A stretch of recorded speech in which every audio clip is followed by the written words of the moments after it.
पुरंदरच्या परतीवरचा राजांचा शेवटचा मुक्काम पुण्याच्या लाल महालात पडला. या लाल महालाशी त्यांच्या कैक आठवणी जखडबंद झाल्या होत्या. उमर कवळिकीची असतानाच याच लाल महालाच्या उंबरठ्यावरचे माथा भरले माप लवंडून साईबाई राजांच्या पत्नी म्हणून आल्या.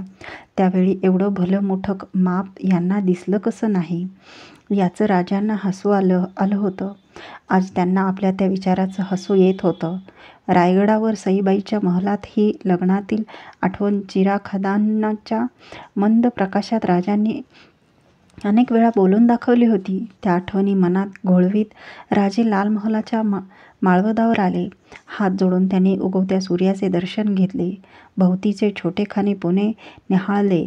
केदारवेस कुंभारवेस यांची तटबंदी धरलेली छोटेखानी पुणे दुर्डीतल्या दह्याच्या लोटक्यासारखे दिसत होते. ते बघता बघता राजांना 15 सालापूर्वीचा काळ आठवला. 15 वर्षापूर्वी हे सगळं गावठाण तसं नसं झालं होतं. त्याचं सुरूरपण सुकून गेलं होतं. या बेचिराग मातीला आऊसाहेबांनी बोलतं केलं. मासाहेबांचा हात पाठीवर घेऊन या बरड जहागिरीत सोन्याचा फाळ लावलेल्या नांगराच्या खुंटाळीला आम्ही हात घातला. इथंच आमच्या मनसुब्याला श्री गणेशाचा शुभशकुन सांगायला आम्हास गजाननाच्या मूर्तीने दर्शन दिलं. त्या मूर्तीची आठवण येताच राजे विचारात हरवले. श्रीच्या गोमट्या राजांची अनाभाग आम्ही रायरेश्वरात घेतली. हर मनसुब्यात यश देण्यास प्रत्यक्ष श्रीच समर्थ झाले. आजवर आऊसाहेबांच्या 2 चंद्रशांत डोळ्यांनी आमच्या मस्तकावर ममतेची बरसात केली. आता बाळराजांच्या रूपानं 2 हात आमच्या पाठीशी आले. सारी श्रीची कृपा. प्रसन्न शांत मनाने राजे महालात आले. चौरंगावर तबकात ठेवलेल्या केसरी टोपावर त्यांची नजर गेली. जवळ जाऊन त्या टोपाला आपल्या उजव्या हाताची बोटे फिरवून ती छातीला लावून राजांनी त्या टोपाला वंदन केले. दोन्ही हातांनी अलगद उचलून त्यांनी तो आपल्या मस्तकावर घेतला आणि राजे महालाच्या सदरेवर आले. मानकोजींनी मुजरा घालून पुरंदरच्या धावणीसाठी घोडी तयार असल्याची वर्दी दिली. तांबड्या कोंबेत घोड्याला तबेल्यात ठाणबंद करून मानकोजींनी राजांची लाडकी काळ्याभोर रंगाची कृष्णा घोडी धावणीसाठी तयार ठेवली होती. तिच्या काळ्याभोर पाठीला हात लावून राजांनी तो मस्तकाला भिडविला. रिकीबीत पाय भरून झेपावत पक्की मान घेतली. तेव्हा राजांच्या ओठातून शब्द निसटले. सरनौबत विघ्नहर्त्याचं दर्शन घेऊन मगच पुढे कूच करू. जी मानकोजींनी पगडी डोलावली. मानकोजी, मुरारबाजी, तान्हाजी, संभाजी, कावजी, सुभाणजी यांच्यासह राजे पुण्याच्या कसब्यातील गणेश दर्शनासाठी धीम्या चालीने निघाले. गजाननाचे दर्शन घेऊन प्रसन्न झालेल्या खाशांनी घोड्यांना टाच भरल्या. सारे पुरंदरच्या वाटेला लागले. नकळतच सगळ्या घोडेतुकडीच्या धावणीची गती नेहमीपेक्षा वाढली होती. राजे आपल्या बाळराजांचं आणि त्यांचे साथीदार आपल्या धाकल्या धान्याचं चित्र कल्पनेनेच स्वतःशी रेखाटीत होते. पुरंदर नजरेत आला. राजांना सामोरे जाण्यासाठी गडपायथ्याशी उतरलेले किल्लेदार देताजी पुढे आले. त्यांच्या मुजरा आपलासा करीत राजे तांबड्या अस्तराच्या पालखीत बसले. झुपकेदार राजगौंड्याची वादी त्यांनी मुठीत पकडली. जय भवानी असे पुटपुटत भोयांनी पालखीला खांदे दिले. भोई गड चढू लागले. बाले किल्ल्याच्या सरदरवाज्यातून पालखी जाताना दरवाज्यावरची नौबत दुमदुमली. ती थेट राणी वशाच्या महालात पोचली होती. भोयांनी पालखी ठाण केली. राजे बालकिल्ल्याच्या पायऱ्या चढून आले. एक वार मागे वळून त्यांनी भक्कम माचीचे हात पसरलेल्या पुरंदरावर टेहळती नजर फिरवली आणि झपाझप कदम उचलीत झडणारे मुजरे आपलेसे करीत ते थेट दरुणी महलाकडे चालले. दरुणी महलाच्या दालनाच्या दरवाज्यात उभ्या असलेल्या पहारेकऱ्याच्या हातात त्यांनी कमरेची जमदाट दिली. उंबरठ्याजवळ पायातील बागदार मोजड्या उतरल्या आणि समया तेवणाऱ्या शांत दालनात पाऊल टाकले. समोरच सईबाईच्या मंचका शेजारी उभ्या असलेल्या हसतमुख आऊसाहेबांनी पाहताच ते झटकन कमरेत वाकले. त्यांच्या गळ्यातील कवड्यांची माळ ओळंबली. उजवा हात तीन वेळा फरसबंदीकडे नेत त्यांनी तो छातीला भिडवून मुजरा केला. जिजाऊ हसतच 5 पावलं पुढं आल्या. त्यांचे चरण शिवून राजाने आपला उजवा हात स्वतःच्या मस्तकी लावला. जिजाबाईंनी त्यांच्या हातात एक मोहराजड थैली दिली. आम्हाला वाटलं बाळाच्या बारशाचं तरी भान तुम्हाला मुलुकगिरीत राहतं की नाही कोण जाणे, म्हणत जिजाबाईंनी हसत राजांच्या टोपावर आपला हात ठेवीत त्यांना वर उठविले. शांतपणे त्या सईबाईच्या मंचकाजवळ गेल्या. सोनबाई म्हणून त्यांनी एक हळुवार साद घातली. सईबाईंनी जडावलेले डोळे उघडले. जिजाबाईंना पाहताच त्यांना नमस्कार करण्यासाठी त्या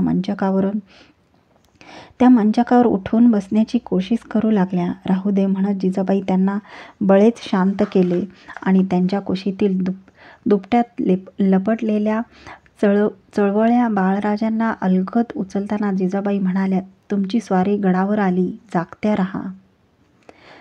मोहरांच्या थैलीचा सत्का बाळराजावरून उतरून राजाने ती थैली एका तपकात ठेवली. हातातील बाळराजे हसत जिजाबाईंनी राजांच्या हातात दिले. किंचित वाकून हलक्या हाताने ते गोड ओझे आपल्याकडे घेताना नकळतच राजांनी घारी नजर मंचकाकडे गेली. डोळ्यांना डोळे क्षणमात्र भिडले. क्षेम कुशल नजरेतच विचारले गेले. हातातील धडपडणाऱ्या जीवाकडे बघताना राजांच्या डोळ्यातले भाव क्षणात बदलले. गनिमावर एल्गारी चाल करताना आग वर्षविणारी त्यांचे निमुळते डोळे हातातील कोवळ्या जीवावर वात्सल्याची मूग बरसात करू लागले. बाळराजाच्या बिटबिट्या सतेज डोळ्यात पाहताना राजांचे भान हरपले होते. मंचकावरून सईबाई आणि शेजारी उभ्या असलेल्या जिजाबाई राजांच्या या रूपाकडे कौतुक भरल्या नजरेने पाहत होत्या. 3 पिढ्यांचा तो अतिशय बोलका मूक संवाद फक्त शांतपणे जळण्याची ताकद असलेल्या भोवतीच्या समयांनाच कळत होता. नकळत जिजाबाईंची नजर दरवाजाकडे गेली. तिथे उंबरठ्याबाहेर उत्सुकलेल्या डोळ्यांची राजांची खास मंडळी दाटीवाटीने उभी होती. जिजाबाईची नजर वळताच त्यांनी तिथूनच अदम मुजरे केले. त्या मंडळीत मानकोजी, सुभाणजी, संभाजी, कावजी, येसाजी, तानाजी, नूरखान बेग सारे मीठ जागते इमान होते. त्या सर्वांना आपले धाकले धनी एकदा नदर पडावेत असे वाटत होते. त्या मोहऱ्यानेच ते सारे उंबरठ्याबाहेर दाटले होते. त्यांच्यावरची नजर उचलून राजांच्याकडे पाहता जिजाबाई हसत म्हणाल्या, पहिला बाळ म्हणजे खाशी कौतुकाची बाब नाही राजे? मतलब मासाहेब, आमच्या ध्यानी नाही आलं. राजांची पुत्रमुखदर्शनाची समाधी भंगली. नाही म्हणजे हमेश तुमच्या खांद्याला खांदा भिडून तुमच्या बरोबर दौडणारी खाशी मंडळी दरवाज्यातच खोळंबलीत. त्यांनाही बाळराजांना पाहावंसं वाटतंय. जिजाऊंच्या त्या बोलांनी राजे प्रसन्न हसले. आपल्या हातातील बाळराजांना जिजाबाईंच्या हाती देत त्यांनी मागे वळून साऱ्यांना दालनात येण्यासाठी हाताची इशारत केली. तशी सारी मंडळी दालनात आली. फक्त नूरखान बेग बाहेर राहिला. मुघलाने राजांच्या राणीवशात कसे कदम टाकायचे त्याची अडचण राजांनी हेरली. खान, तुम्ही का थांबलात? बेशक आत या. राजांनीच कोंडी फोडली. नूरखानही आत आला. जिजाबाईंनी बाळराजांना मानकोजीच्या हाती दिले. भुवया चढवीत डोकीवरची पगडी डोलवून त्यांनी बाळराजांना डोळाभर पाहून संभाजी कावजीच्या थोराड हातात दिले. हा करीत संभाजीने बाळराजांना आपल्या हातात अलगद घेतले. तशा जिजाबाई म्हणाल्या, सांभाळून घे रे बाबा. उभं अरबी घोडं पोटाखाली मान घालून उचलणारा तू अजून बाळराजाची मान नाही धरली. सगळेजण त्या बोलाने दिलखुलास हसले. छ्या, एवढं ग्वाड वजं कळत नाही व्हय मासाब, म्हणत संभाजीने आपली बाजू सावरण्याचा प्रयत्न करीत बाळराजांना तानाजीच्या बळजोर हाती दिले. बाळराजांना हाती घेताना तानाजीच्या भरगच्च मिशा ताठारल्या. तो संभाजीला म्हणाला, हा तेवढं बोलू न ग. मासाब म्हणत्यात ते खरं हाय बरं का मासाब. जुन्नरच्या चालीत ह्यो नी मीच होतो पागंतली घोडी भोईर काढाय. पागवरलं धारकरी आम्ही कापून काढलं. म्या तेगीनं घोड्याचं बंद कापलं. आम्ही सारी घोडी बाहेर काढाया लागलो तर गलिमाचं याक हत्यारबंद भीर मारो मारो वरडत येत थेट चाल करून आलं. ह्यो म्हणला, तानाजीराव निस्ता पट्टा घुमवत माझ्याबराबर या. गमजा दावतो अन चाल करून आलेल्या धारकऱ्यावर ह्यो पठ्ठ्या पागतलंच याक घोडं तेच्या पोटाखाली मान घालून उचलून हर हर महादेव वरडत थै थै नाचत धावला की. हेच भूतावानी ध्यान बघून ते बिचारं तोबा तोबा करीत पळालं असा ह्या संभाजी हाय. तानाजीच्या रांगड्या विनोदाने राजासह सगळे खुशदिल होऊन हसले.